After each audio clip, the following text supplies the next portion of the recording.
आज मैं आपके लिए इतिहास बताने के लिए जा रहा हूँ, जो हमारे परमार चौहान ये क्षत्रिय राजवंश है। इन्होंने बहुत काल तक शासन किया है। ऐसा वर्णन हमें भविष्य महापुराण के अंदर देखने को मिलता है। सबसे जाना वीर योद्धा इनमें हुए हैं।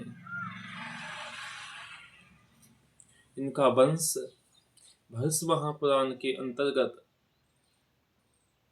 ये ऋषियों की संतानों में आते हैं। अन्य जो क्षत्रिय हैं उन्होंने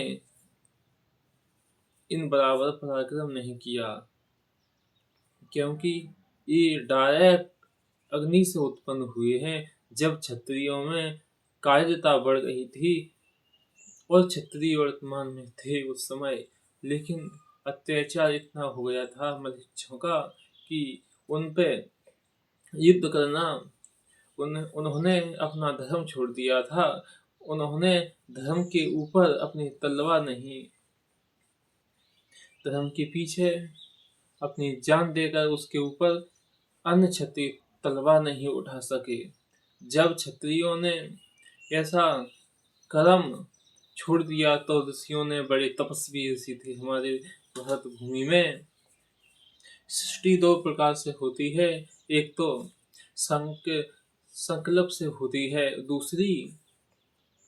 दूसरी वंशानुगत, ऐसे हमारे वेदों में और पुराणों में वर्णन हुआ है।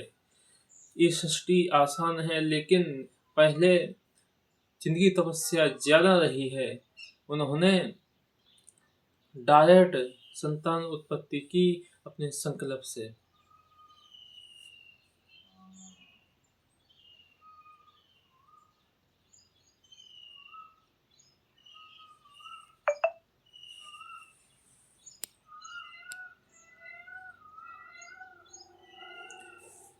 इसके बाद जैसे ऋषियों ने इनकी उत्पत्ति करी, ये अग्नि में से उत्पन्न हुए थे, तो इन्होंने धनुष बाण लिया। अग्निदेव का दिया हुआ इनके पास धनुष और तीर कमान तलवार थी।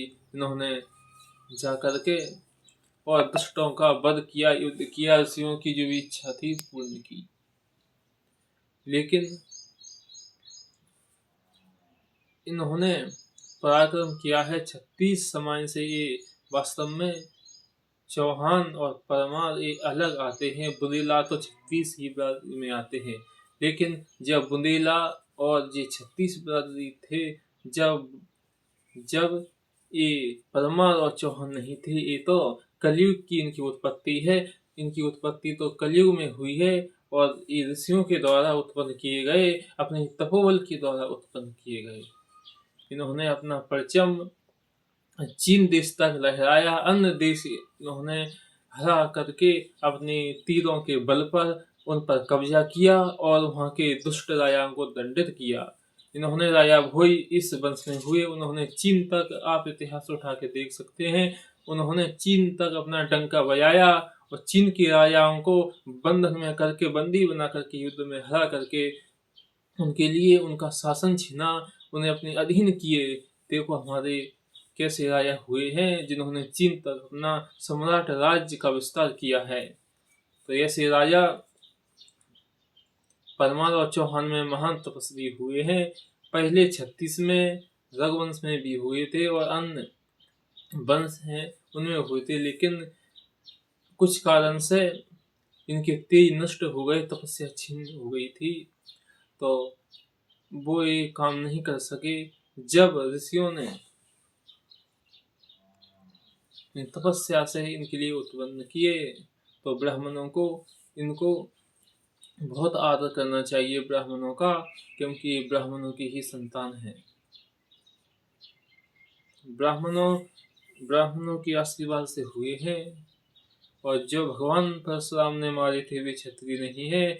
जब भगवान परशुराम ने अपना फरसा उठाया था, जब परमार और चौहान थे ही नहीं, तो ये कलयुग में हुए हैं। और युद्ध तो वो सतयुग त्रेता में हुआ था। त्रेता में भगवान परशुराम ने ये किया था।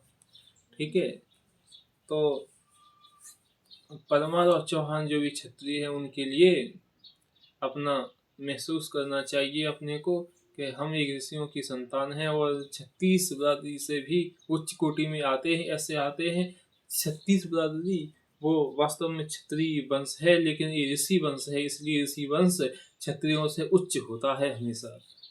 आप वेद पुराणों में देखोगे तो उच्च पे परमार और चौहान ही आएंगे।